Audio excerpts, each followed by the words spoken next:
Kita masuk ke Permisi, tegangan Prof. ya. Hmm, Prof, maaf sebelumnya. ya, Saya terlambat untuk join Zoom-nya. Saya belum terabsen, Prof. ngomong siapa? Tadi sudah saya panggil semua.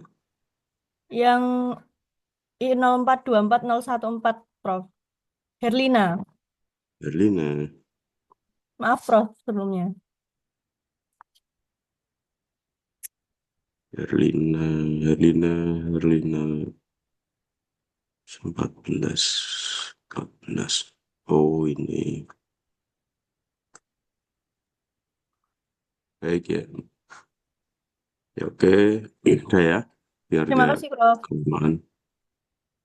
Baik, kita masuk ke tegangan sederhana. Ini kita lihat ya, gambarnya ya. Terlihat, Halo, Prof. terlihat ya.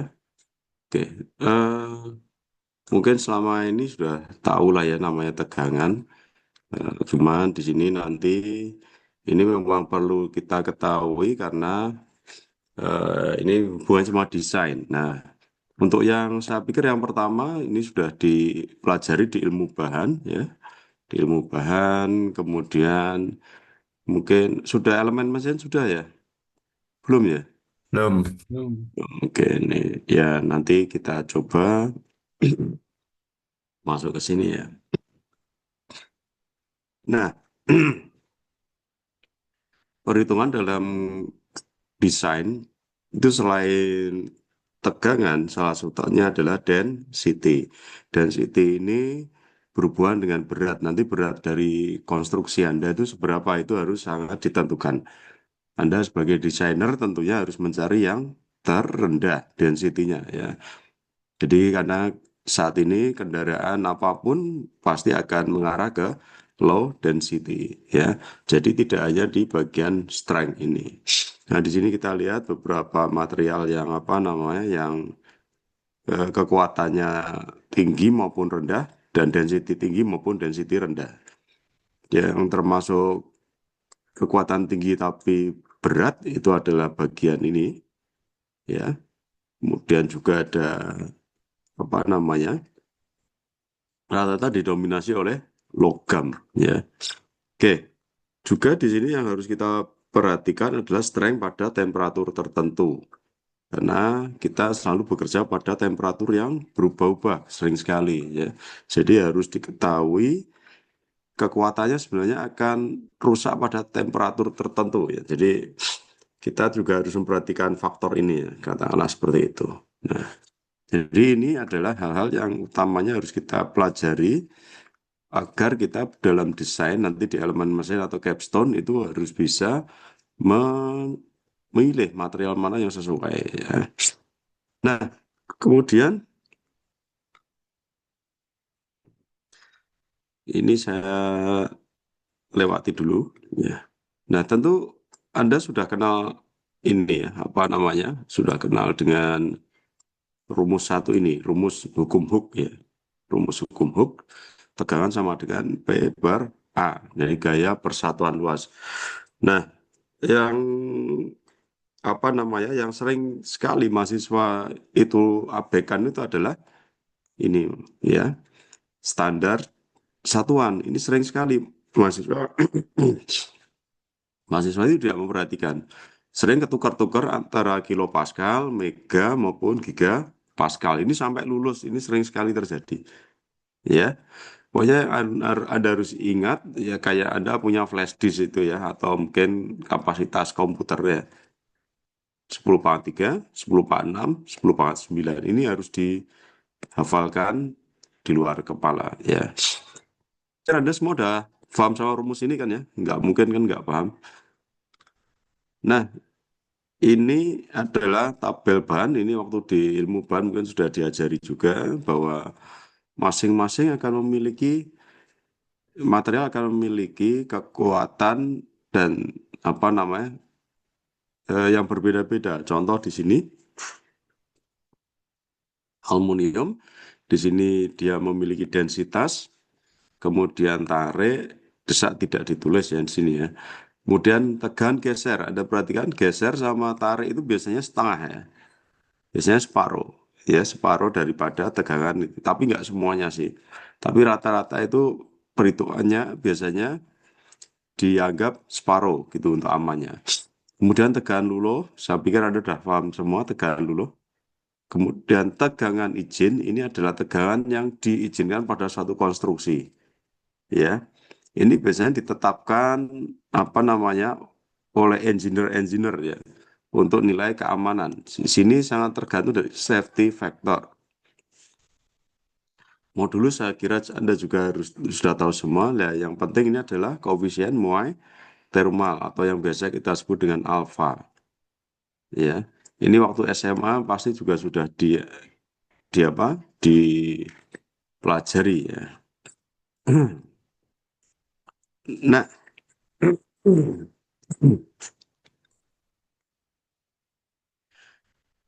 jadi nanti kita dalam perkuliahan nanti kita akan mempelajari beberapa jenis tegangan karena ini pelajarannya judulnya tegangan regangan.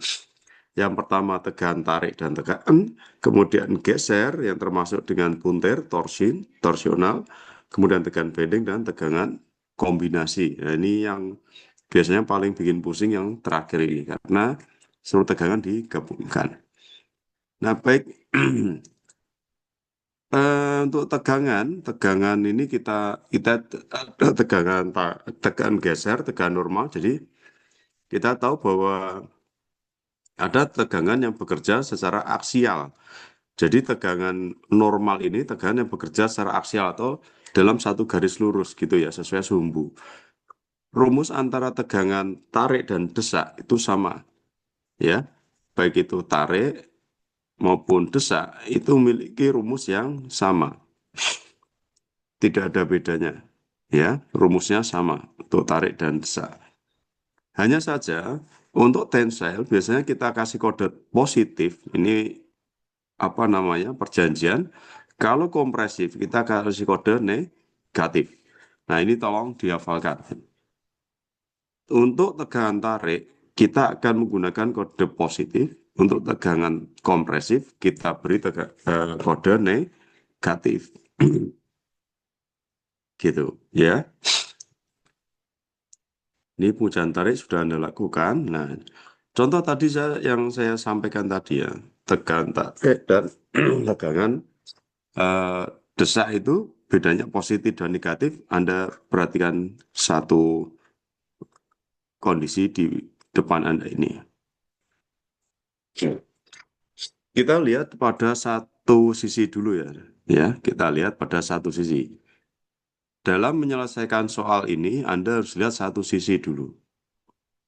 Nah, sekarang saya mau tanya Anda dulu. Ini ada gaya 20 kilo Newton. Arahnya ke arah ini tekan atau tarik? Tekan, Prof. Nah, betul. Berarti pada batang, katakanlah perunggu ini mengalami beban tekan. Ya. Wah, saya tak ambil air dulu ya. Tenggorokan saya gatal.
Ya, kita ulang.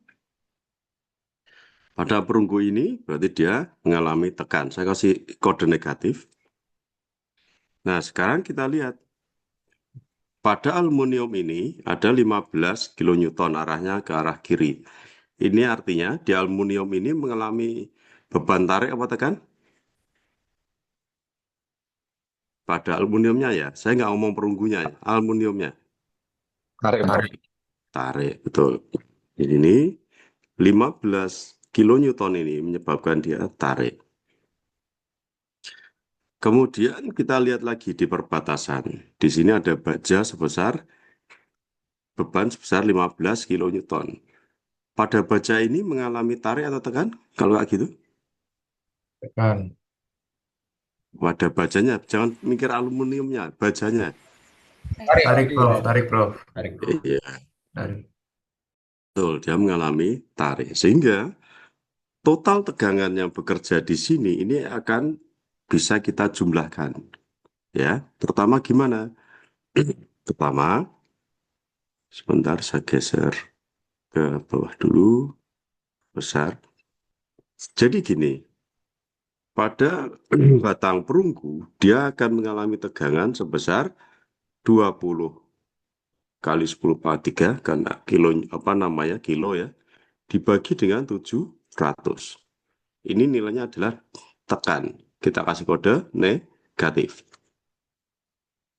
Kemudian pada aluminium ini nilainya adalah 15 kali 10 pangkat 3 dibagi dengan 1000 ya. Ini harusnya nanti kita kalikan dengan meter ya. Saya jadikan meter ini masih milimeter ya. Oke. Kemudian ini positif. Nah, yang berikutnya pada baja, di sini bebannya adalah 15 kilonewton.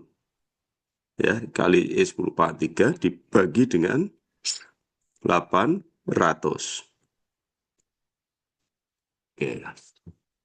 Ya. Nah, kalau ini kita masukkan, kalau kita nanti ini jumlah, maka besarnya adalah nanti jatuh-jatuhnya di 10 kilonewton.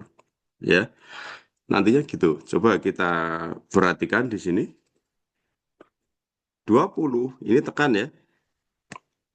Dikurangi 15, sorry, ini negatif, ditambah 15, tambah 15, nilainya berapa, Mas? 10, ya kan? 10. Nah, oke. Jadi sebenarnya Anda jangan terpatok sama yang 10-nya ini, karena 10 ini adalah hasil akhir penjumlahan. Begitu ya? Begitu pula kalau Anda ngitungnya dari belakang ke belakang ke depan. 10 ini kan tarik ini. Ya. Oh, sebentar, sebentar. Tarik ini ditekan negatif ya. Ini 10 negatif 15 karena kalau di sini kan jadinya tekan ya. Ya kan? Kemudian tekan lagi 15 jadinya negatif 20 sama saja. Jadi sebenarnya mau dihitung dari depan dan belakang, nilai ini nanti penjumlahnya akan sama. Gitu ya. Sekarang perhatikan di sini. 1, 2, 3. Ini Anda ingat-ingat, kita turun ke bawah. Jadi sama seperti tadi ya. Jadi ini adalah suatu penjumlahan. Kalau pakai ini kadang-kadang mahasiswa bingung malah. Tapi kalau pakai logika kayak tadi gampang aja ya. 20 ya. Ini tekan, kemudian dikurangi 15, kurangi sorry. Ini kan tadi ditambah tarik dan tarik jadinya 10. Jadi nilainya seperti itu saja sebenarnya. Nah, kemudian masalah tegangan. Nah, ini dia. Tadi Anda masih ingat ya? 20 kilonewton, kemudian 5 kilonewton, dan 10 kilonewton, ya kan? Tadi cuma kayak gitu aja. Nah, sekarang eh, penjumlahannya. Penjumlahan tegangan total tentunya hanya di jumlah saja. Tadi tegangan-tegangan tadi. Tapi jarang sekali kita gunakan penjumlahan itu, ya. Jadi cara ngitungnya gitu aja, Mas. Kita bisa menghitung tegangan per segmen. Kita balik lagi ya.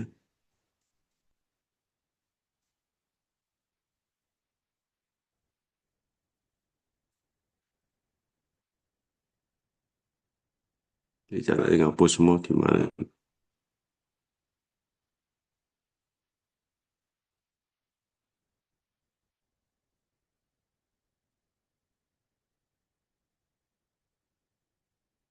Ya, oke. Jadi saya ulang lagi biar mungkin paham.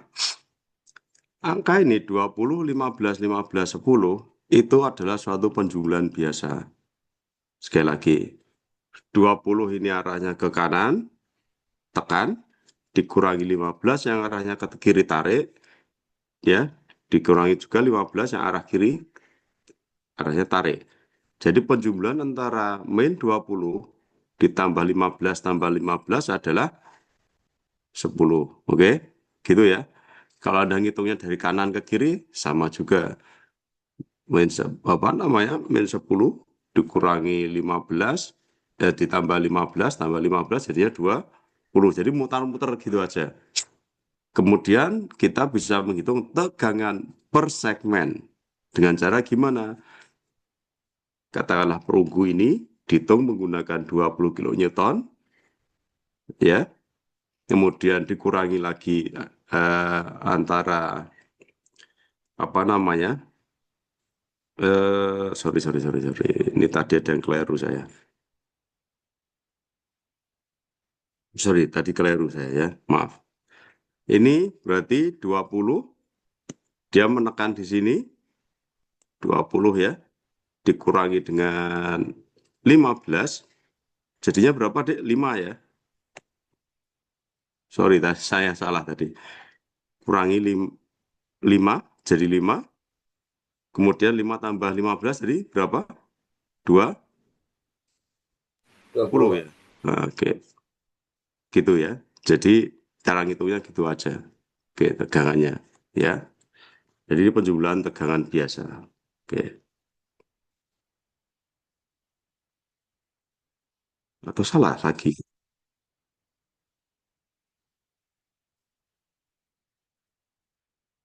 Oke, nggak apa-apa.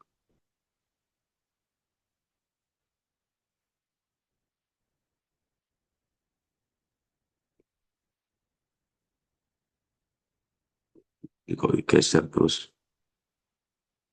Loh, kok jadi 2 sih?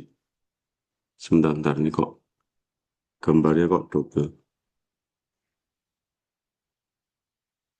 Hmm.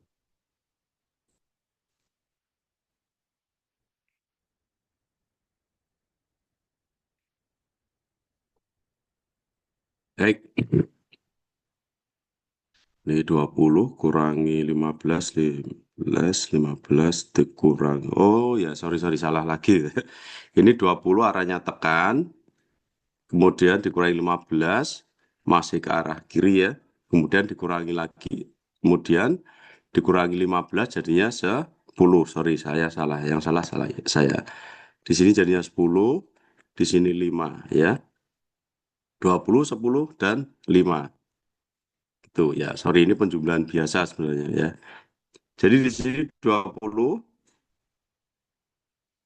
ada 20 tegangannya dikurangi dengan 15 yang arahnya ke kiri. Jadi yang bergerak di sini di tengah itu adalah 5 kilonewton.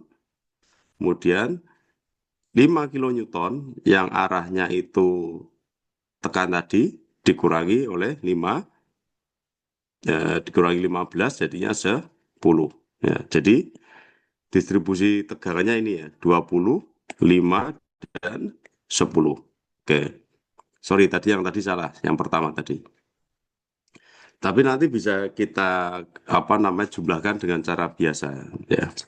Oke. Jadi 20, 5, dan 10 tegangan yang bekerja di dalam ya. Oke. Nah, nanti kemudian 20, 5, dan 10 tadi dibagi dengan luasan yang ada ya, dibagi dengan luasan yang ada untuk mendapatkan nilai tegangan yang bekerja per batang. Jadi di sini ini adalah apa ini tadi, perunggu, aluminium, dan baja. Di sini perunggu, aluminium, dan baja. Oke. Oke.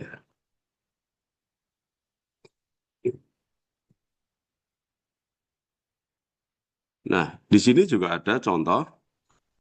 Ini mana yang gambar nomor 1 ini? Tiang besi cor mendukung beban tekan aksial sebesar 250 kN. Carilah garis tengah dalam tiang apabila garis tengah luar 200 mm dan batas tegangan tekan 20. Carilah garis tengah dalam tiang apabila garis. Oh ya, batas tegangan tekan 50 megapascal. Tiang besi cor mendukung beban tekan sebesar 250 kN seperti ini.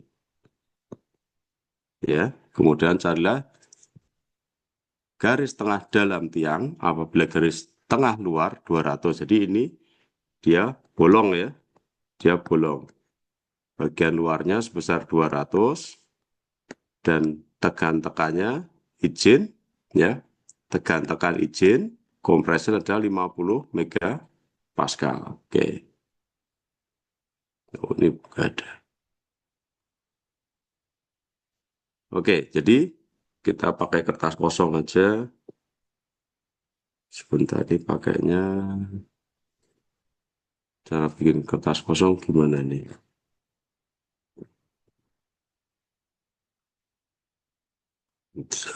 Pakai Word bisa nggak?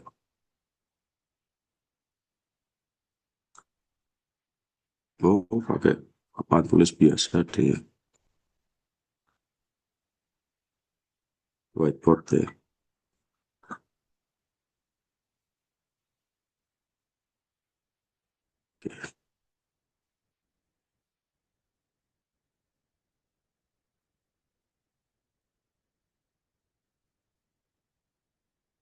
250, 200, dan 50.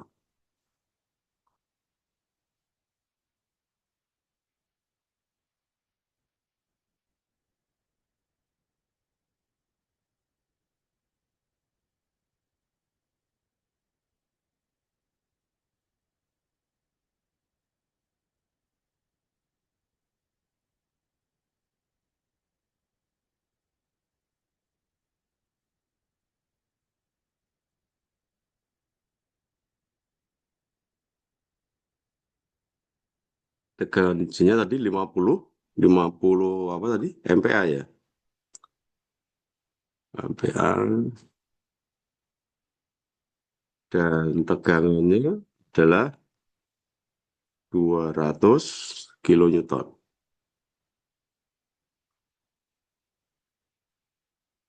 250 kilonewton. Oke. Baik. Jadi pertanyaannya adalah tegangan diameter bagian dalam, di mana di bagian luarnya 200 mm. Berarti ini kan kita hanya tinggal mencarinya tegangan sama dengan tadi Pak Asri. Tegangan sama dengan F saja ya. Nah, tegangannya di sini adalah 50 megapascal, 10 pangkat 6, ya kan? Sama dengan berarti tegangannya yang bekerja di sini adalah 250 kilonewton, 10 pangkat 3, ya. Yang ditanyakan adalah diameternya. Berarti rumusnya bagaimana? Untuk lingkaran, rumusnya lingkaran berapa, Mas? Mbak? A sama dengan PR berapa? kuadrat. PR kuadrat, Pak. PR kuadrat. Nah, kalau seandainya ada 2, berarti PR kuadrat, R-nya yang pertama adalah 200, berarti 0, berapa? Kalau untuk pindah ke meter berarti 0, berapa? 0,2 ya. 0,2 kuadrat dikurangi yang kita cari ya, R kuadrat. Nah, ini R-nya berapa jadinya? Kalau kayak gini, 50 kali 10 pangkat 6, 250 kali 10 pangkat 3, PR kuadrat, tapi di sini ke sini saya kurung sama aja. 0,2 kuadrat kurangi R kuadrat. R-nya berapa, Mas? R kuadratnya.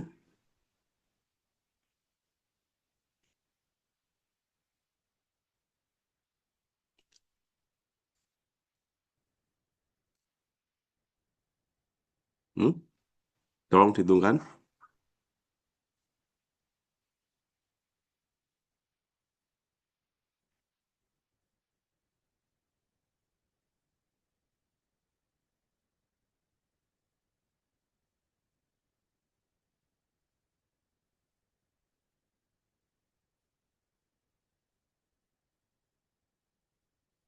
Berapa? R kuadratnya 250 kali 10 pangkat 3.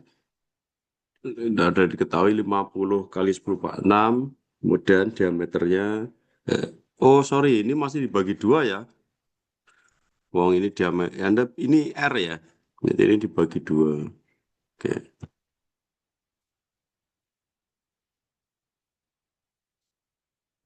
Oke, berapa, Mas? Atau Anda bisa nulis sendiri ya di papan tulis ini kan ya? Bisa Bisa, Pak. minta tolong. Ini saya hapus dulu. Tulisan saya nggak karu-karuan ini. Ini saya hapus dulu.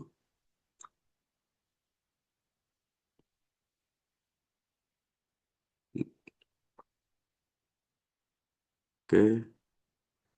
Ditulis ulang di mana ya?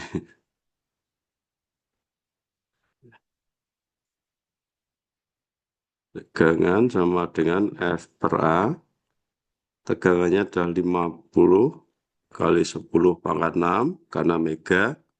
Sama dengan 250 kali 10 pangkat 3 dibagi pi kali 0,2 bagi 2 kuadrat dikurangi R kuadrat. R kuadrat berapa?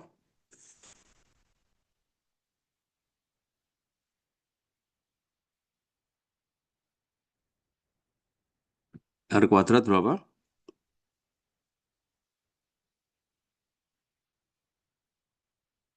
Tolong dihitung.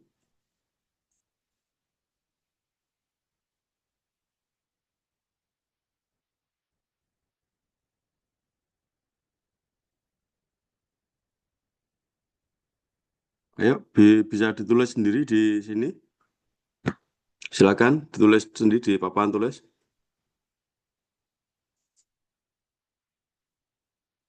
Silakan.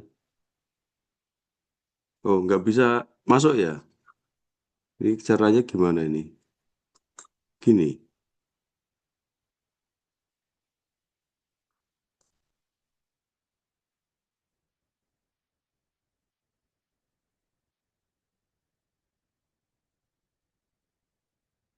Oke, silakan. Berapa, Mas?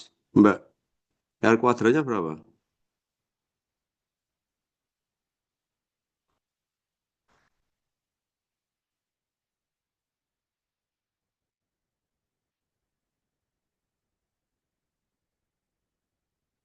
Ya, silakan.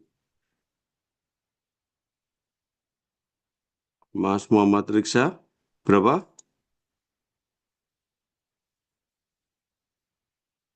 Bentar, Pak, lagi ngitung, Pak.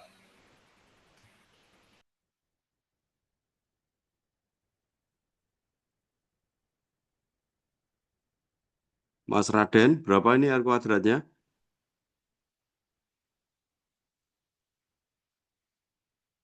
Raden?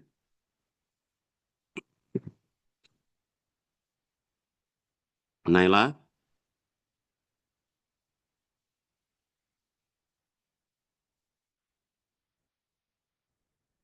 Komang?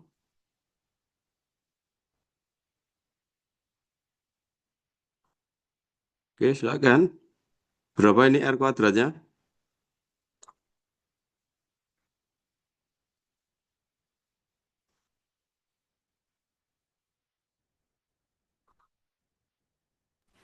Satu lima sembilan, Pak. Sorry. Ini 159. Iya, Pak. 59. Ini masih kuadrat atau enggak, Mas? Dalam kuadrat ya? Kalau jadikan Iya, R Pak. berapa? Jadikan R berarti di akar ya. Berapa jadinya?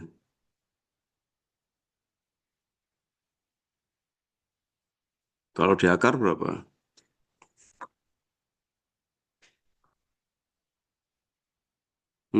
159 akar berapa? 12,6 sekian, Pak. 12,6 kali 2, 24 ya. Kali 2 berapa? 24-an. 25,6. Ini kayaknya salah ya. Kayaknya salah ya. Ini kan kok R-nya jadi lebih besar ya. Ini 159 dalam milimeter atau dalam apa ini, Mas? Ini kan 0,2 saya makanya ya tadi ya.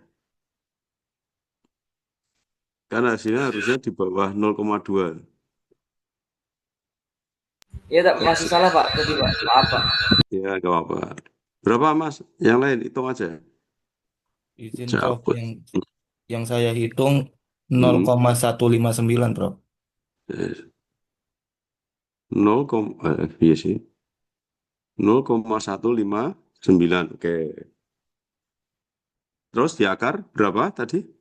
Nah, ini kan tadi sama ini cuma tadi 0,1. Kalau di akar tadi berapa, Mas? 0,12 tadi ya? Iya, Pak. 0,12. 0,12. Tapi kok kayaknya masih terlampau tinggi ya. Harusnya kan di bawah 0,1 ya. Wong ini diameter dalam. Ya kan? Harusnya di bawah 0,1 kan ya.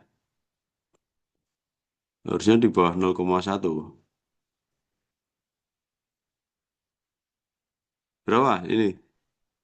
Sama semua 0,159.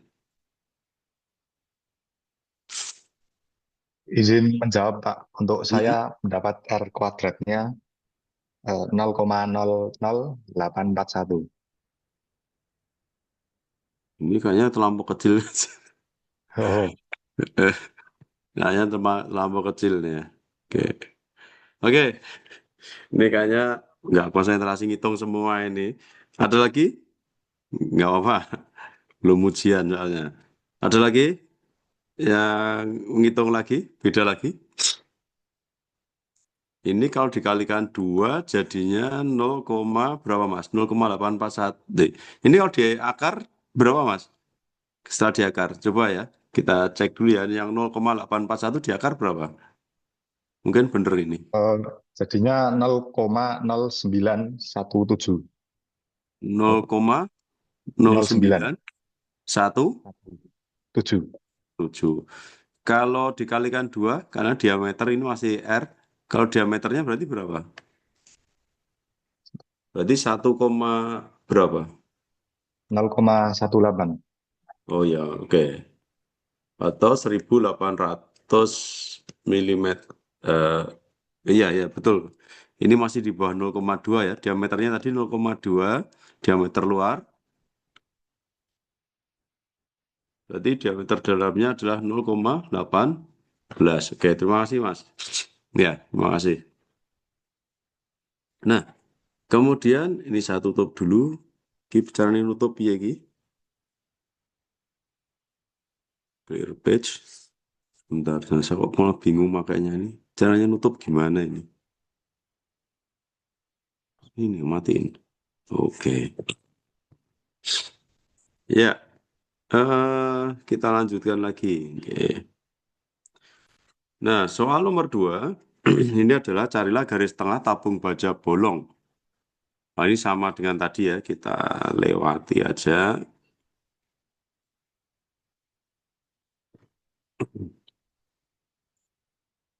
Bagian roda benda pesawat terbang diperlihatkan pada gambar 2, carilah tegangan tertekan pada batang AB yang disebabkan oleh reaksi pendaratan R 20 kN. Penampang AB miring ke arah BC sebesar 531.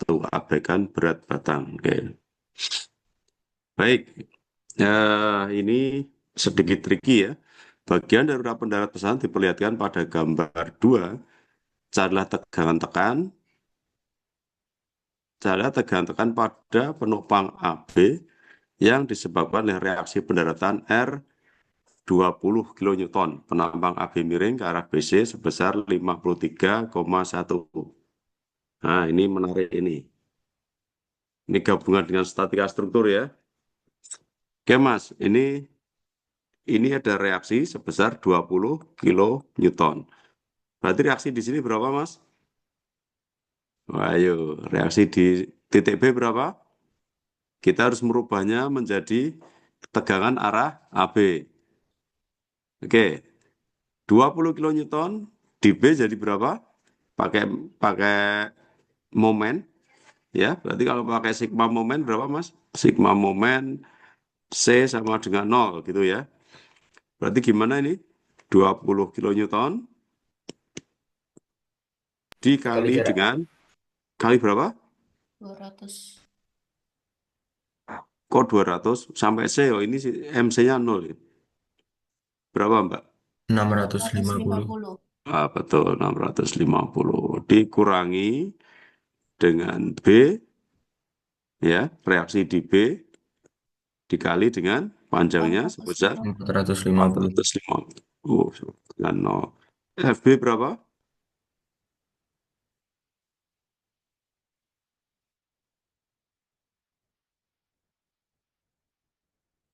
FB-nya berapa?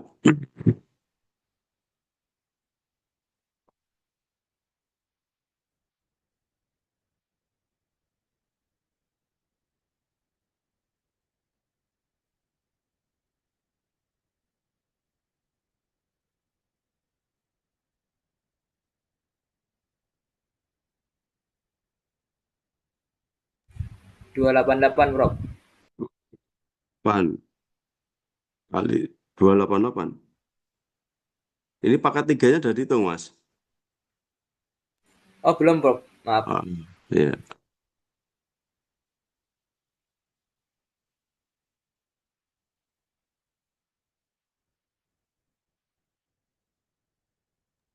Rp28.000, Prof. 28.000 berarti 28.888. 28.000 gitu aja ya.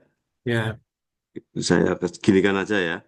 Jadi gaya di B 28 kali 10 pangkat 3. Nah, kemudian pertanyaannya berapa tegangan di batang AB? Berarti Anda harus memecah menjadi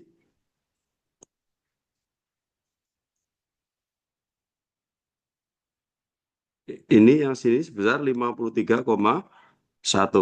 Penampang AB miring ke arah BC sebesar 53,1. Sedang yang kita ketahui adalah gaya yang arah ke atas ini ya, sebesar 28,10. Nah, pertanyaannya sekarang, berapa gaya yang bekerja di arah AB ini? Berapa, Mas? Yang diketahui tadi 28 kali 10 pangkat 3. Di sini 53,1 derajat. Pindah ke AB berarti dikalikan berapa? Ini berarti berapa yang atas, Mas? Ini 53,1 yang atas berapa berarti? Kurangi 90 berapa jadi?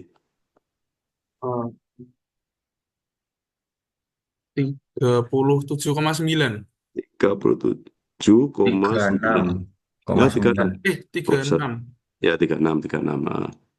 Jadi sudut yang satu itu adalah 36,9. Berarti FAB berapa, Mas? Sudah diketahui? FAB 28 kali 10 pangkat 3 dikali sin 36,9. Dikali cos 36,9.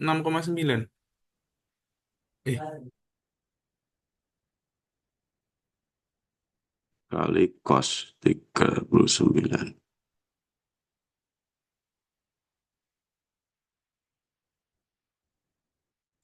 (36 tadi ya. Oke. Ini kalau dikalikan dengan cos, berarti kalau dikalikan dengan cos ini lebih tinggi gini ya. Ya, jadikan cos ya. Oke. Jadinya berapa? 22.391, Pak. 22.000.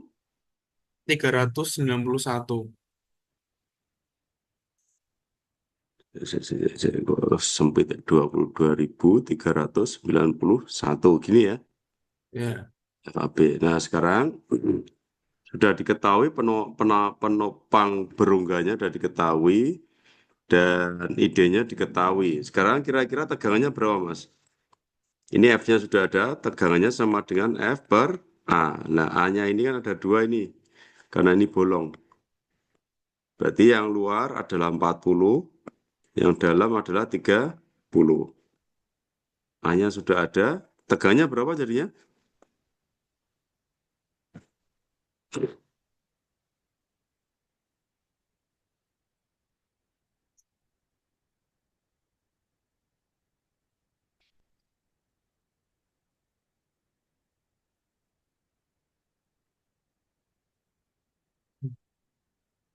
Sebentar, sorry. Ini tadi kosnya salah, Mas. Kosnya harusnya ini dibagi kos ya, bukan di apa? Bukan dikalikan kos, dibagi kos ya. Ini harusnya gini ya. Oke, gambarnya ini ke sana. Ini X, ini Y. Tapi tadi nggak apa-apa dikalikan cos 2836 tadi nggak apa-apa. Tapi dibagi bukan dikali, ya. Kalau dibagi berapa?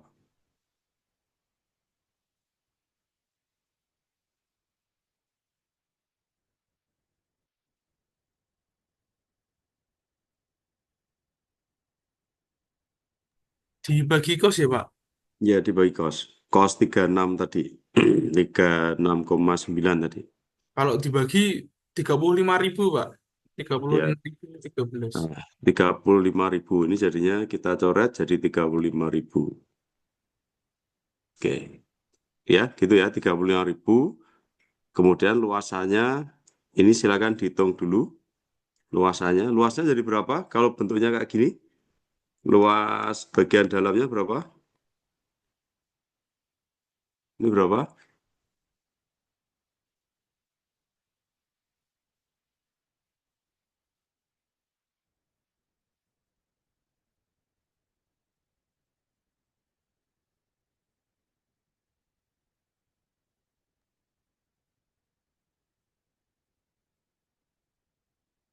Maaf, Prof. Itu 40 milimeternya itu diameter atau jari-jari, Prof? Diameter, pakai O, outside diameter. Oh, Jadi oke. D. Tapi dijadikan meter dulu, Mas. Berarti 0,04. Jadikan meter aja. Iya, Prof. Ini saya hapus dulu, urak-urakan.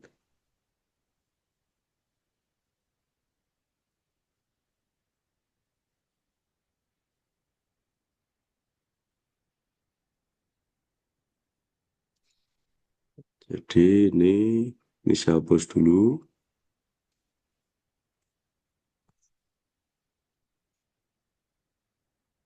Diketahui F-nya sebesar 35.000.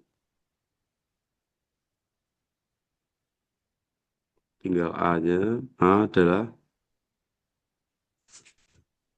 P, PR kuadrat P kali 0,04 kuadrat dikurangi 0,03 kuadrat. Hasilnya berapa? Luasannya berapa? Saya nemunya sebentar, Bro.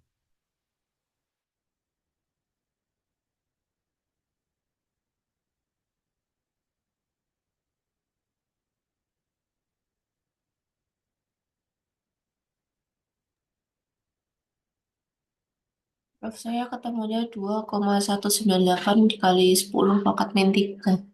Pelan-pelan Mbak Ratna. 2, 2,198 kali 10 kali pangkat 10 pangkat min 3. Ini meter ya, Iya, Prof. meter kuadrat. Oke, nggak apa-apa.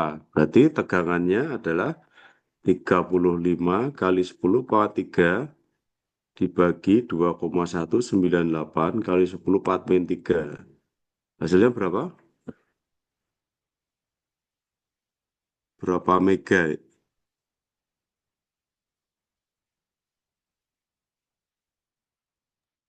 Maaf Prof, itu yang pas mencari luasnya kan itu kan 0,04 masih dalam diameter ya Prof, Jam ini kan Tapi loh, belum iya, jari-jari. belum belum dibagi jajan. dua, Oh Pak. iya, iya, iya, iya. Sorry, sorry, sorry. Ini dua ya. Ini dua, ini 1,5 ya berarti ya. Iya, 15 ya. satu Oke, lima. sorry, sorry, sorry. Ya, ya, ya. Oke, nggak apa, nggak apa. Berapa? Dihitung lagi, dihitung lagi. Saya nemunya 5,49 dikali 10 pangkat min 4. Oke, 5,49. Oke, kalau ini dimasukkan,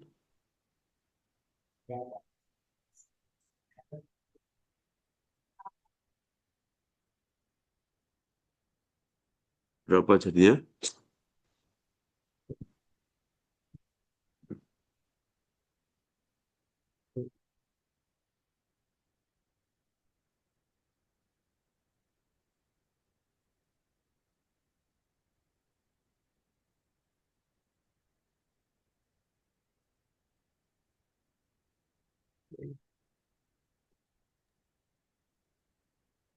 Jadinya 6,37 kali 10 pangkat 7.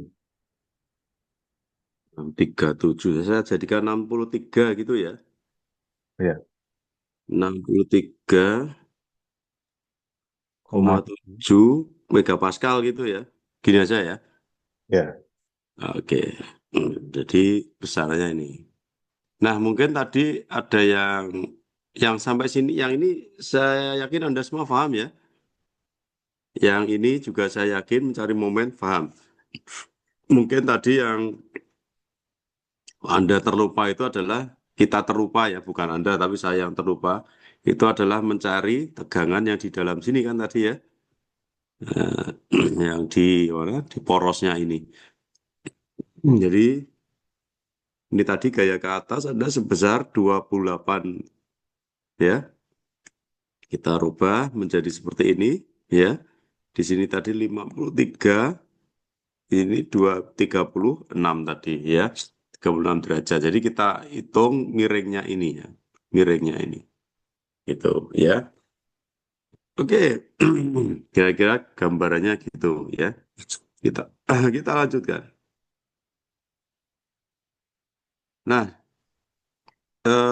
gini Mas, kita ini sebenarnya dalam suatu apa namanya, dalam suatu eh, konstruksi ya, dalam suatu tegangan, sebenarnya tegangan itu di dalam satu batang bisa tegangannya itu distribusinya bisa rata, bisa tidak. Tergantung dari apa? Tergantung dari luasannya atau tergantung dari area yang ada. Contoh gini, ya, Anda perhatikan ini ada suatu batang yang ditarik ya. Ada satu batang yang ditarik. Tentunya kalau ditarik itu sering sekali yang ditarik pada bagian tengah ya, pada bagian tengah gitu ya ditarik. Tapi pada saat nanti di dalam, tentunya penarikan tadi akan menyebabkan kondisinya akan terdistribusi di dalam beban batang itu. Contoh ini ada batang yang ditarik secara ya ditarik di bagian tengah. Seandainya batang itu memiliki lebar ya atau diameter itu 2,5 B, 2,5 B ini ya, sorry panjangnya bukan diameter, panjangnya itu 2,5 B ya pada jarak 2,5 B, maka distribusinya bisa sedikit merata walaupun masih menyisakan tegangan maksimum sebesar 1,002 P per A. Jadi jangan dibayangkan tegangan yang bekerja pada suatu batang itu distribusinya akan sama. Kalau panjangnya itu, kalau pada daerah ini saya gambarkannya gini, sebentar saya ulang lagi.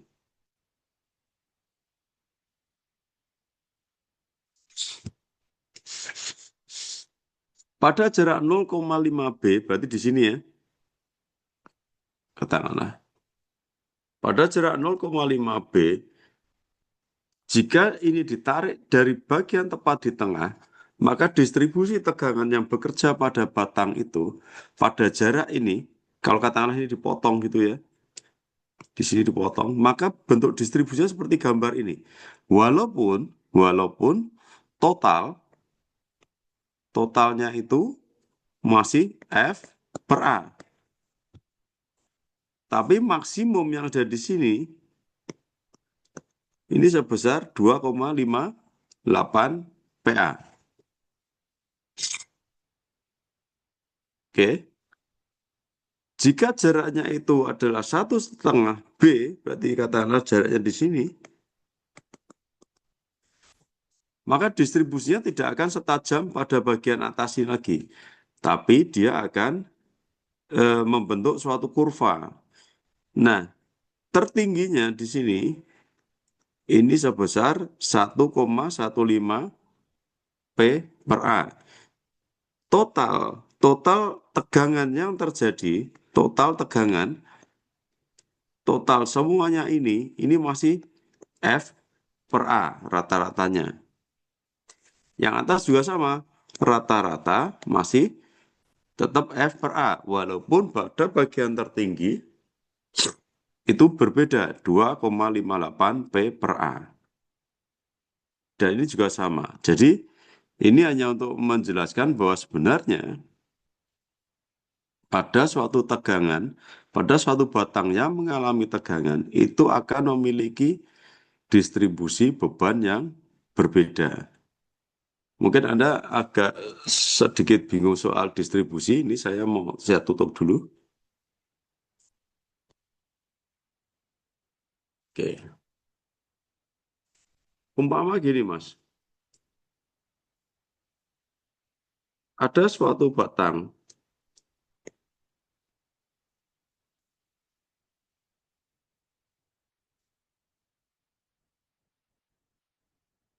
mengalami gaya tarik ya, ini F. Tentunya di sini total tegangan yang terjadi di tengah, tegangan terjadi yang di tengah ini tetap besarnya adalah F per A, ya kan? Tegangannya adalah F per A. Dan di sini tegangannya itu akan selalu sama. Ya. Nah, umpama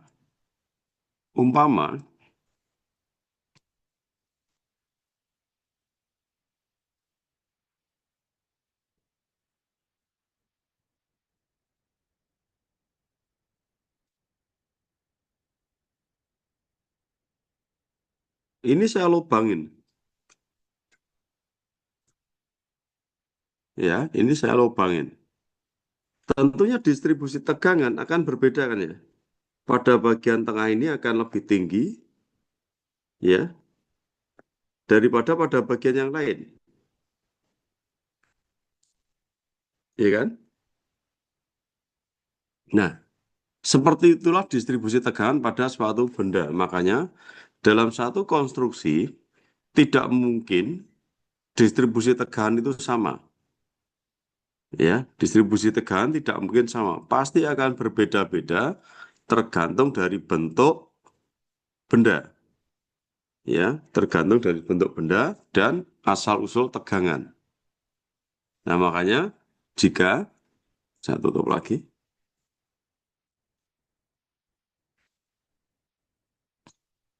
Jika di sini yang bekerja itu pada satu titik, maka tegangan yang bekerja itu sangat ditentukan pada satu batang sepanjang ini, maka tegangannya akan beda semua. Pada daerah sekitar 0,5 jaraknya dari atas, dari titik sumber tegangan, itu dia akan bentuk yang kerucut ini. Tapi kalau sudah menjauhi, dia akan seperti mendatar berbentuk kurva, dan kalau seandainya terus, dia mau betul-betul seperti garis lurus tegangannya. gitu ya. Dan di sini sudah ada rumusnya. Jika 2,5 B, maka tegangan maksimumnya adalah ini. Jika 1,5 B, tegangan maksimumnya seperti yang di bawah, dan jika setengah, tegangan maksimum ini. Tapi total tegangan itu adalah F per A. Gitu ya. Begitu pula pada apa itu namanya tegangan normal yang seperti ini. Nah, ini dia. Ya.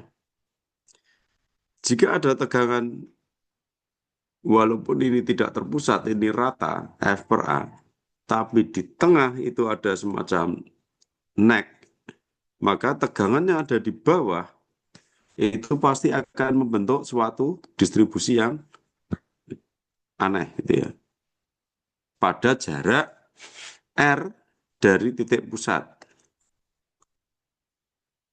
Ya, sebesar 1,6 kali P per A. Tegangan maksimumnya ini adalah 1,6 P atau F per A. Jadi umpama gini, tegangannya total ini adalah 20 megapascal. Ya. Umpama tegangannya adalah 20 megapascal.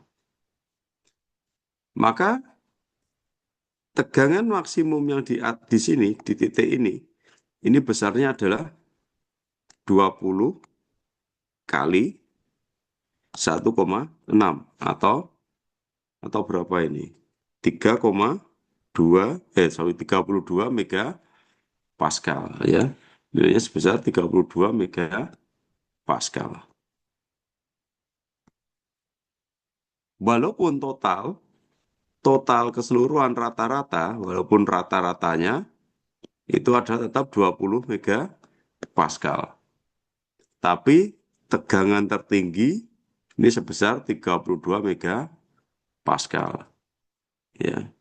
Bagaimana kalau sudah 2R jaraknya dari titik pusat lengkungan tadi, ini mencapai 1,014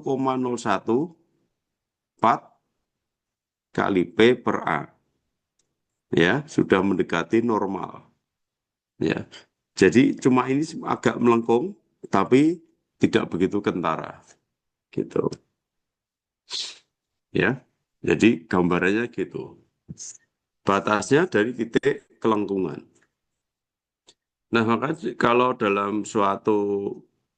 nanti Anda membuat suatu apa itu namanya desain itu harus hati-hati ya, jangan sembarangan membuat suatu cekungan-cekungan, apalagi Anda beloknya ngawur ya, dibubut bentuknya tajam gini.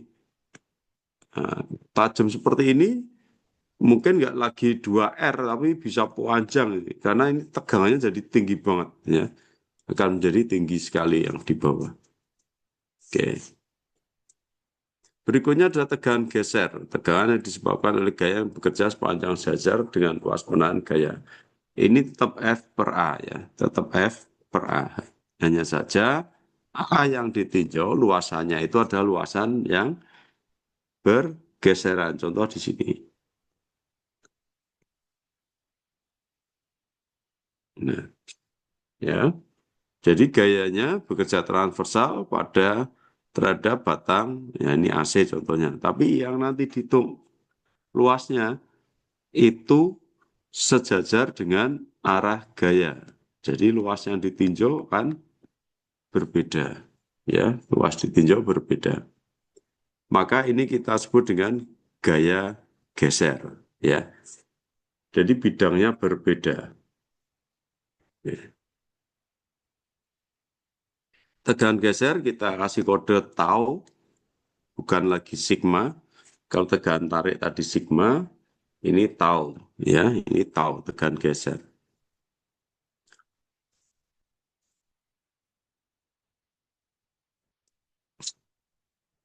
Tegangan geser tidak dapat diasumsikan merata ya, nanti kita bahas ya.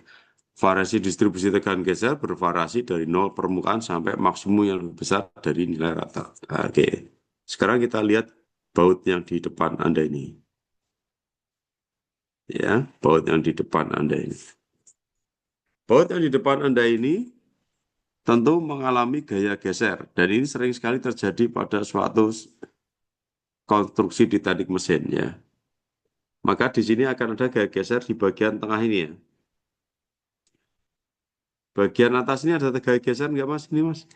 Dua ini yang saling lingkarin. Ada nggak? Ada gaya geser nggak? Kalau patah di mana? Di bagian A, B atau yang C? Kalau patah.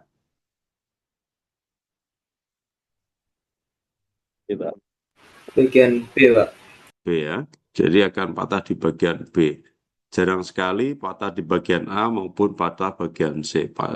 Umumnya di bagian B. Nah ini berarti hanya ada satu yang harus Anda hitung tegan gesernya. Ya. Jadi kalau seperti ini bukan dibagi 3, tapi dibagi 1 saja. Jadi di sini A yang bekerja hanyalah 1 saja yang bekerja. Gitu ya. Jadi hanya 1 yang bekerja. A-nya adalah A yang bagian tengah. Nah, kalau seperti ini, berarti yang bekerja adalah 2 titik. Ya. Berarti di sini ada 2 ya yang bekerja ya.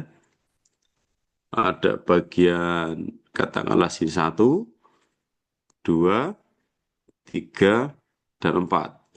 A, B, C, dan D. Pada bagian A, apakah bekerja? Apakah ada tegan geser? A?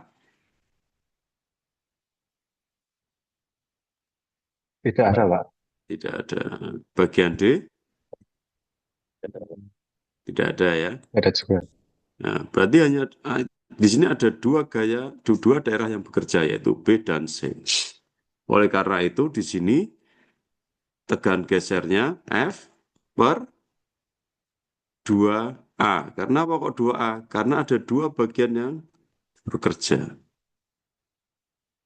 Kalau yang awal tadi hanya ada 1, ini hanya ada 1, yang ini ada 2. Ya, ada 2 bagian yang bekerja. Oke.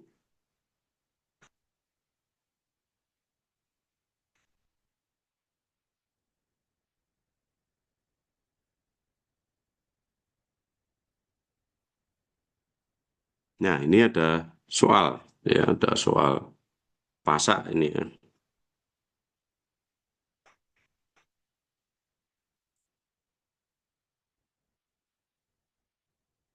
Oke, Anda perhatikan di sini ada gaya sebesar 10 kN dan 66 kN. Pertanyaannya adalah puli 750 mm, 75 mm dibebani seperti pada gambar, dikunci ke poros bergaris tengah 50 mm, cari besar pasak B, cari besar pasak B dengan panjang pasak 75 mm apabila tegan gesernya 70 megapascal. Oke. Nah, ini Anda perhatikan di sini. Mas, di sini ada 10 kN ya. Sini ada 6 kN. Total berarti gaya yang bekerja pada puli ini sebesar berapa? Atas dan bawah, gedean mana? Gede yang atas ya. Berarti total yang bekerja berapa, Mas? Yang bekerja? Total, apa namanya? Gaya yang bekerja pada puli berapa? 10 kali 10 pangkat 3 dikurangi 6 kali 10 pangkat 3. Berapa jadinya? 4 kN ya. 4 kali 10 pangkat 3. Nah, di sini berarti ada gaya sebesar 4 kali 10 pangkat 3. Nah, sekarang pertanyaannya, berapa gaya yang bekerja di titik di pasak ini? Berapa, Mas?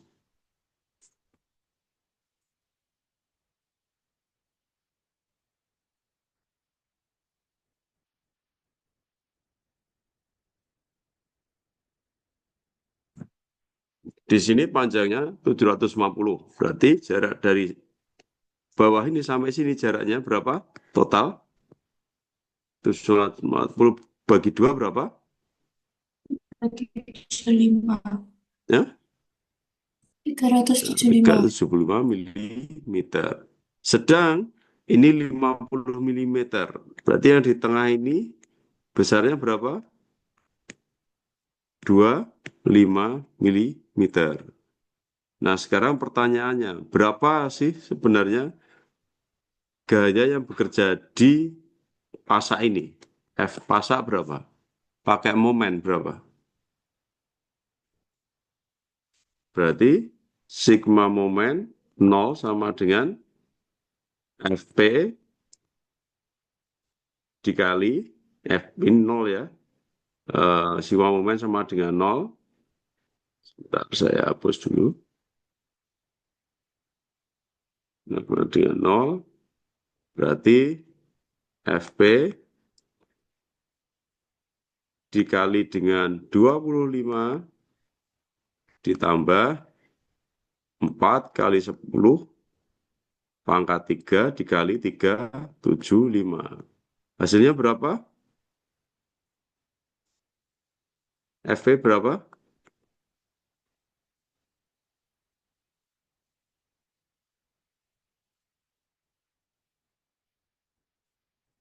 FP berapa?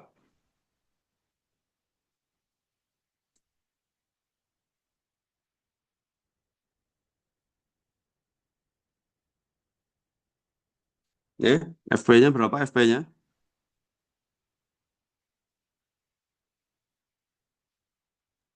60.000, Pak. 60.000.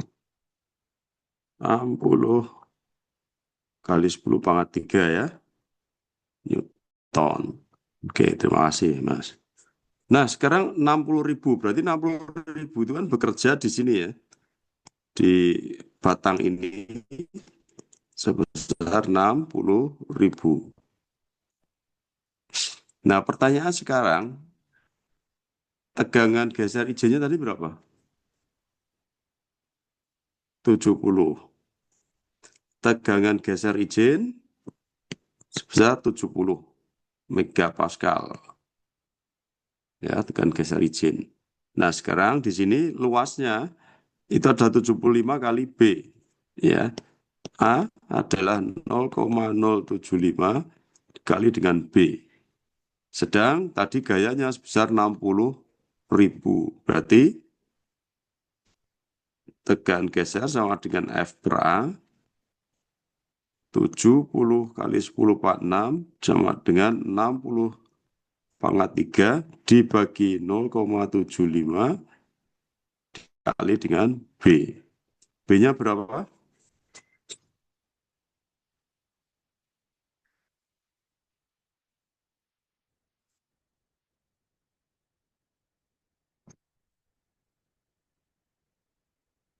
Oke, B-nya berapa B-nya?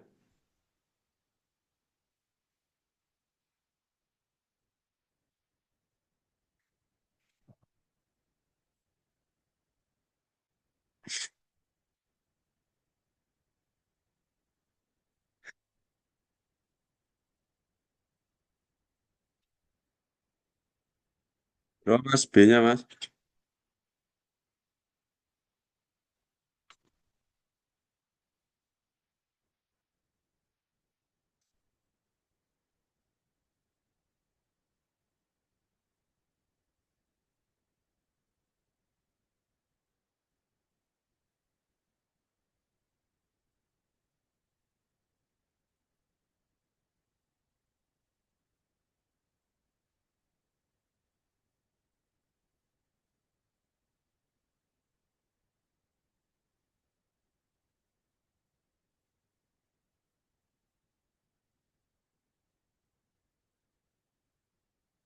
Ya, berapa Mas?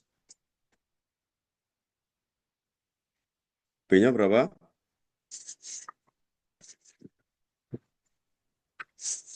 Halo? Izin bertanya, Prof. Hmm.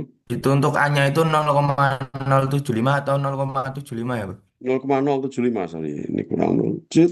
Nah, gitu.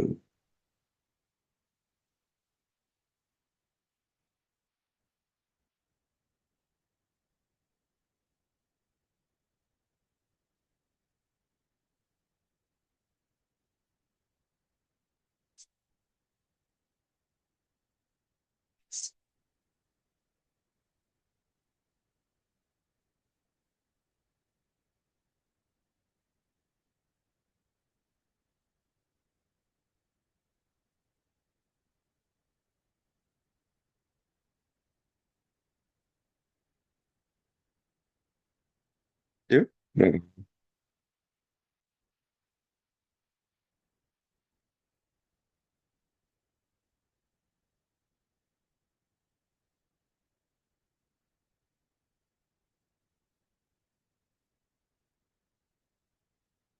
Lima enam, Pak.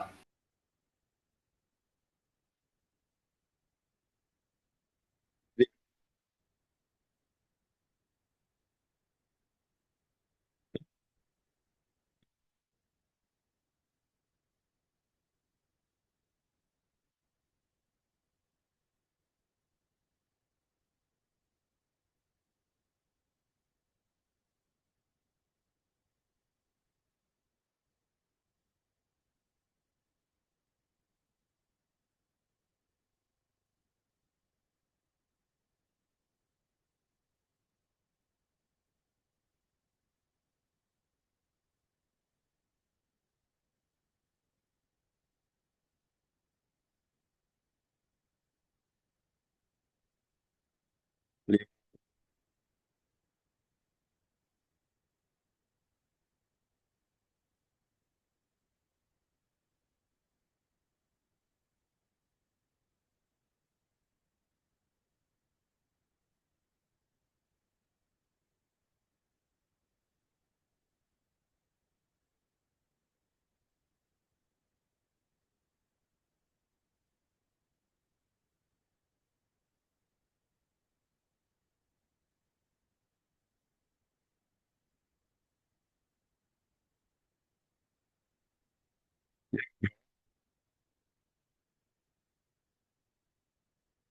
Tinggal ngitung ini aja loh.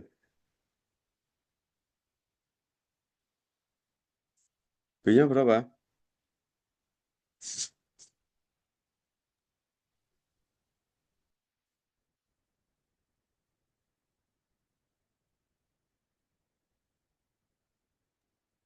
0,0114. Oke, ya. Masih Mbak. Berarti sekitar 11,4 milimeter ya berarti ya. Oke, terima kasih. Nah, ini adalah nilai daripada tegangan geser, apa namanya, pasak tadi. Oke. Nah, ini juga masih ada contoh soal, yaitu mencari tegangan geser pada pin. Ya, tapi ini saya lewati dulu ya. Kita masuk dulu tegangan dukung. Ya, masuk ke tegangan dukung. Atau bearing. Nanti untuk yang satunya kita, apa namanya, kita selesaikan nanti. Sebentar. Ini kok nggak mau ini ya. Mulai hilang. Sebentar, sebentar.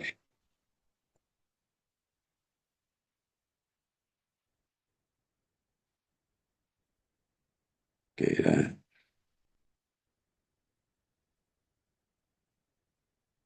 Ya, kita masuk ke tegangan dukung atau bearing. Ini juga sering terjadi pada suatu konstruksi ya, di mana ini biasanya terjadi pada baut sama atau rivet. Ya, baut atau rivet. Di mana suatu baut atau rivet kadang-kadang itu bergeser ya. Sering ya lihat ya. Jadi apa namanya geser, tapi secara keseluruhan. Jadi dia tidak mengalami desak, tapi malah yang terjadi adalah dia mendorong base metal, ya. Base metal ini apa namanya didorong base metalnya, sehingga rusaknya karena dorongan ini. Nah, ini apa itu namanya? Rumusnya sangat sederhana tekan bearing itu. Sebenarnya untuk mata kuliah kita rumusnya itu hanya F per A ya. Hanya kita harus tahu posisinya dari mana.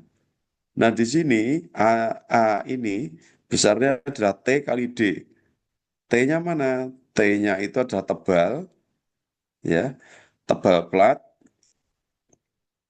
D-nya itu adalah diameter daripada ini, ya, diameter daripada rivet atau bautnya, ya, rivet atau bautnya. Nah, gitu aja sebenarnya. Jadi nggak terlampau susah. Nah, jadi gambarnya seperti ini ya. Kalau ada suatu, sering saya pikir Anda juga sering lihat ya, tiba-tiba base metalnya, jadi logam utamanya itu bolong, ya. Kok geser, Pak? Nah, ini terjadi tegangan giring. Biasanya disebabkan karena base metalnya memang kekuatannya lemah, ya. Biasanya karena dia itu lemah, maka dia menjadi tergeser seperti tadi, ya. Oke. Nah, gitu ya. Nah, sekarang kita lihat lagi bagian yang atas tadi ya. Nah, ini waktu di statika struktur juga sudah dibahas ini ya mungkin ya. Baik, bell crank seperti terlihat pada gambar bawah dalam keadaan setimbang. Tarilah garis tengah. Sebentar ini. Kok nggak bisa ditekan. Sebentar.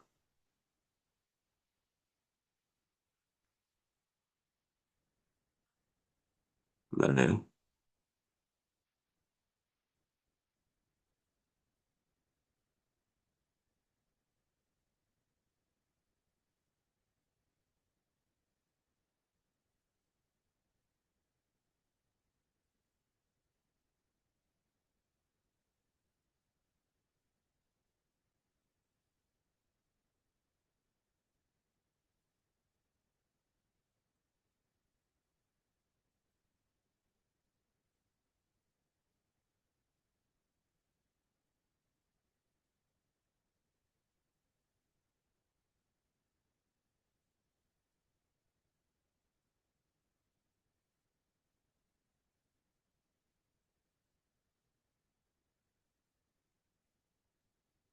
Bentar ya.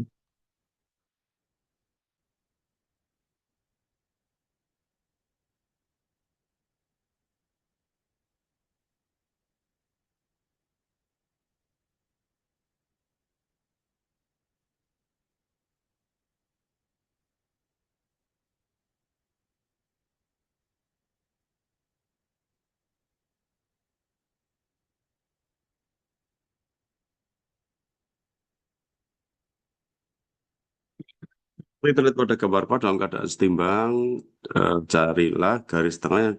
Sebentar, carilah. Bentar, ini nggak apa baca. Carilah garis tengah yang dibutuhkan batang penghubung AB. Batang penghubung AB apabila tegangan aksialnya dibatasi 100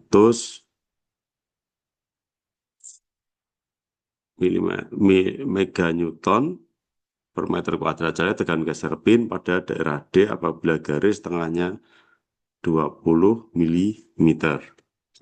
Ya, oke.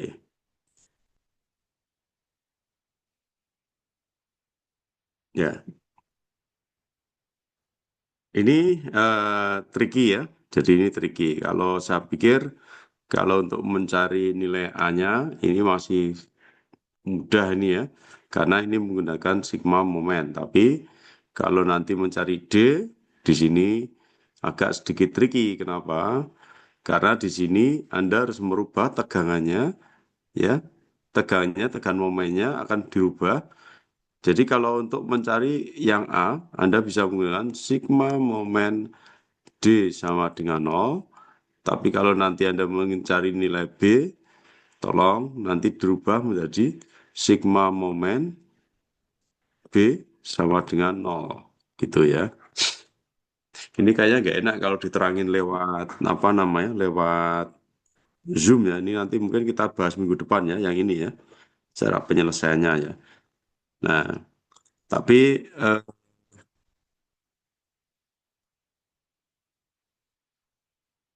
gini, ini Anda screenshot dulu ya, coba Anda screenshot dulu, Anda selesaikan dulu, jadikan PR untuk minggu depan, ya. Anda jadikan PR untuk minggu depan, nanti kerjakan bareng-bareng dulu. Oke, sudah di screenshot, dan nanti ditambah, sudah ya, ditambah yang ini. Nah, ini silahkan di screenshot dulu. Ini sih bisa dicari di mana, di internet ya, penyelesaiannya. Oke, sudah? Sudah ya, jadi ini PR untuk minggu depan, nanti dikerjakan kita bahas bareng-bareng. Oke. Nah, berikutnya,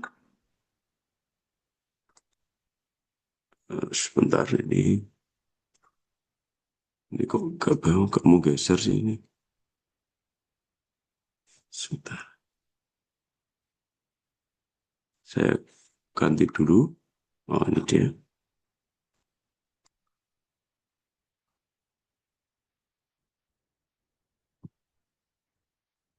Selanjutnya, ini kita akan sedikit pengenalan saja dulu. Nanti kita lanjut minggu depan. Ya. Jadi tentang regangan. Kalau tadi tegangan, kita sekarang bicara tentang regangan. Dalam regangan ini, sebenarnya kalau tadi tegangan, sekarang kita masuk regangan. Ini kan sebenarnya teman dekat ya. Jadi ini adalah deformasi akibat beban. Ya. Deformasi akibat beban. Deformasi ini sebenarnya hal yang sangat dihindari di teknik mesin. Ya. Teknik mesin biasanya menghindari deformasi ini. Karena apa? Jadinya ruwet nanti kalau semuanya molor. Ya. Padahal molor itu nggak bisa kita hindari. Dalam satu konstruksi pasti akan ada molornya gitu ya. Nah ini yang harus kita hindari di teknik mesin. Ya. Jadi deformasi ini adalah disebabkan oleh beban, tentunya ya beban, baik itu aksial maupun apa yang lain, tapi paling umum disebabkan oleh beban aksial. Jadi contoh seperti ini ya. Dia akan memanjang sebesar delta. Ya, memanjang sebesar delta. Di mana delta yang ini dibagi dengan L awal, maka ini biasa kita sebut dengan epsilon. Ya, kita sebut dengan epsilon. Nah, ini tentu sudah Anda lakukan pengujian tariknya, di mana di kekuatan tarik ini Anda menghitung tegangan dan strain. Tegangan biasa kita menggunakan lambang sigma dan strain adalah epsilon. Nah, selain itu, di sini ada yield point, batas antara daerah elastis dan daerah plastis. Nah, kemudian ada juga yang kita sebut dengan modulus elastis. Dari namanya saja, elastis itu berarti dia hanya bekerja dari 0 sampai yield point. Modulus elastisitas ini hanya berlaku pada daerah 0 sampai yield point. Jadi setelah itu tidak ada lagi perhitungan modulus elastisitas. Semua tidak ada. Jadi modulus elastisitas hanya berlaku di sini saja. Ya. Apa itu elastis? Elastis itu adalah jika material itu dikasih beban, dia akan kembali ke bentuk semula. Di luar itu kita sebut dengan plastis. Ya, deformasi plastis. Sekali lagi, yield point ini adalah batas antara elastik dan plastis. Kemudian ada juga dengan ultimate strength dan rupture strength. Ultimate itu pada bagian tertinggi dan rupture pada bagian patah. Ya. Di mana patahan ini berbeda-beda. Kalau seandainya material itu elastis, maka biasanya dia akan berbentuk kerucut seperti ini. Tapi jika permukaan patah itu membentuk sudut 45 atau mungkin flat, maka biasa itu adalah kondisi apa namanya getas gitu ya. Nah, nanti tentu waktu Anda pengujian dulu itu ada dua ya. Ini sebenarnya bukan 45. 45 itu patah yang bentuknya gini. Dulu Anda waktu tes pasti sudah pernah tahu waktu praktikum ada yang patahnya miring gini ya. 45 derajat itu patah getas. Tapi kalau patahnya seperti pada gambar ini ada neck, maka ini adalah bentuk daripada material ulet ya. Material ulet. Nah, rata-rata bentuknya akan seperti ini ya. Ini kalau yang ulet beneran tuh kayak gini. Ya, ulet beneran seperti ini. Tapi kalau ada sedikit apa namanya kekerasan ya agak atau kaku, maka bentuknya kadang-kadang bagian yieldnya itu enggak nampak ya. Bagian yieldnya tidak terlalu nampak. Oke. Bahkan ada material yang tidak terlihat yieldnya, yaitu seperti campuran konkret atau beton. Aluminium kadang juga tidak tampak, cast iron juga tidak tampak, kadang high carbon steel juga tidak nampak. Nah, ini yang jadi masalah itu adalah material-material yang tanpa yield, ya, tanpa yield ini. Oke. Nah, kalau tadi ada neck, juga ada yang flat. Ini tadi gambarnya flat tadi, tapi 45 derajat tadi biasanya terjadi pada material getas, bukan pada material yang ulet ya. Nah, di sini patah seperti ini kita sebut dengan patah getas. Jadi dia flat. Gambar uji tariknya ya lurus tok gitu selesai ya. Tidak ada gambar yang lain. Jadi perubahan regangannya pun tidak begitu nampak. Jadi regangannya kecil, tidak nampak ada perbedaan. Dan di sini tidak ada tegangan ultimate dan tegangan patah. Semuanya adalah tegangan patah dan ultimate itu jadi satu. Jadi ultimate dan patah itu jadi satu. Ya. Jadi satu kesatuan di sini. Gitu, ya. Nah, sekali lagi yang harus Anda hafalkan adalah hukum Hooke. Hukum Hooke ini adalah tegangan yang sudah Anda pelajari. Sedang E itu adalah delta per L0. Ya. Kalau ini adalah F per A. Ini delta per 0. Ya.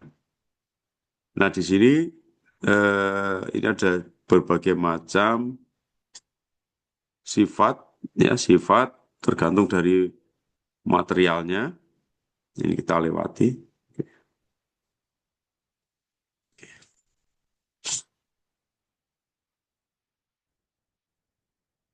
Ya. Saya pikir untuk pertemuan hari ini cukup dulu ya. Ngajar pakai Zoom itu bikin pusing juga. Bikin pusing yang ngajar ini ya. Nanti nanti minggu depan saya akan masuk ke deformasi dan membahas sedikit tentang yang tadi kita kita bahas, karena ini nanti kita akan masuk sebenarnya bagaimana sih cara menghitung deformasi gitu ya. Nah, nanti minggu depan kita ketemu lagi. Insya Allah udah nggak ada demo lagi. Kalau udah nggak ada demo lagi, nggak ada bakar-bakaran lagi, kita kuliah secara luring lagi ya, biar enak gitu ya. Karena demo terus ya bosan ya, nggak nyaman juga untuk kita semua ya. Modulan ya nggak bisa, mal-mal pada tutup ya kan, tempat wisata ya terganggu ya. Oke, saya pikir cukup ya untuk pertemuan kita pagi hari ini.